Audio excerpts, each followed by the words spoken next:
7 सालों के बाद भारत ने ईरान से फिर से तेल खरीदने की शुरुआत कर दी है। जी हां, ये अच्छी खबर है। एक तरफ सीज फायर होता है और उसके बाद से अब भारत ने ईरान के साथ तेल खरीद की शुरुआत कर दी है। 7 सालों से ये सिलसिला रुका हुआ था। वहीं दूसरी तरफ अगर बता दें, जो जहाज चीन की तरफ जा रहा था, जिसमें तेल भरा हुआ था, वो अब भारत की तरफ लौट रहा है। ये भारत के लिए एक अच्छी खबर है। शिपिंग डेटा के जानकारी के मुताबिक जया नाम का जो टैंकर ईरानी क्रूड ऑयल लेकर भारत के पूर्वी तट की ओर पहले आ रहा है।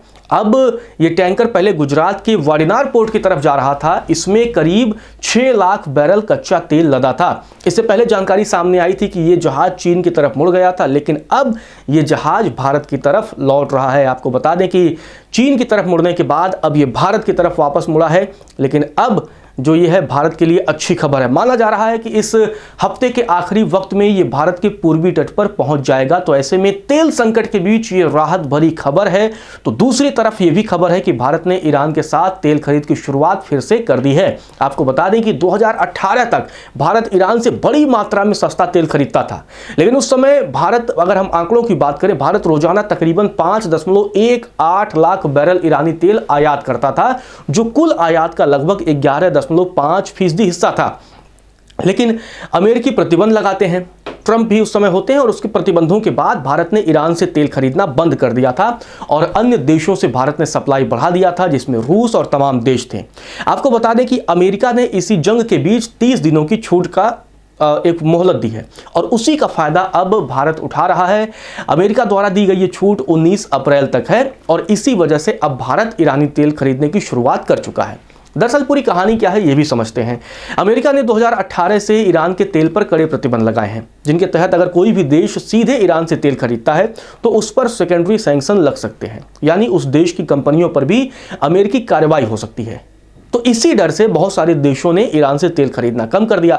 2018 में प्रतिबंधों के बाद भारत को कुछ समय के लिए राहत मिली थी, लेकिन बाद में अमेरिका ने फिर इसे खत्म कर दिया, जिसके बाद भारत को ईरान से तेल आयात पूरी तरीके से रोकना पड़ा और इसके बाद भारत ने दुनिया के अन्य देशों के साथ तेल आयात में वृद्धि की।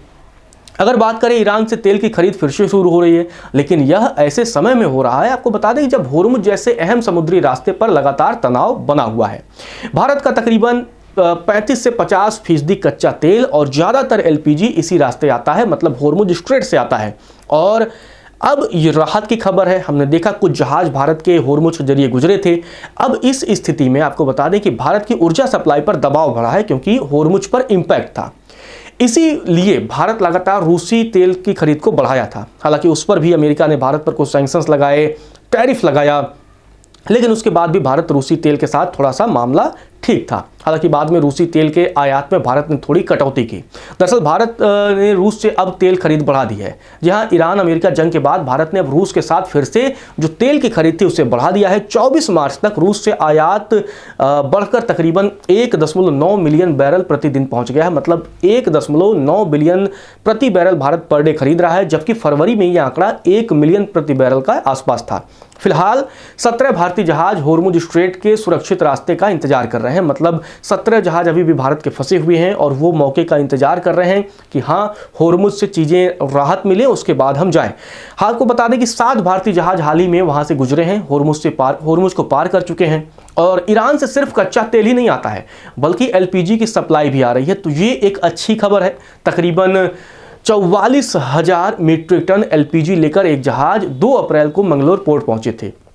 तो जंग के बीच जब सीज फायर हुआ तो उसका फायदा भारत को भी मिल रहा है और भारत ने अब ईरान के साथ अपने तेल और एलपीजी कारोबार को बढ़ाया है। हालांकि जब तक अमेरिकी मोहलत है, ये तब तक के लिए है, लेकिन क्या इसके बाद अगर अमेरिका ईरान को कई मसलों पर छूट देता है तो भारत फिर से ईरान के साथ कच्चे तेल का आयात करना शुरू करेगा या नहीं करेगा, ये देखने वाला होगा।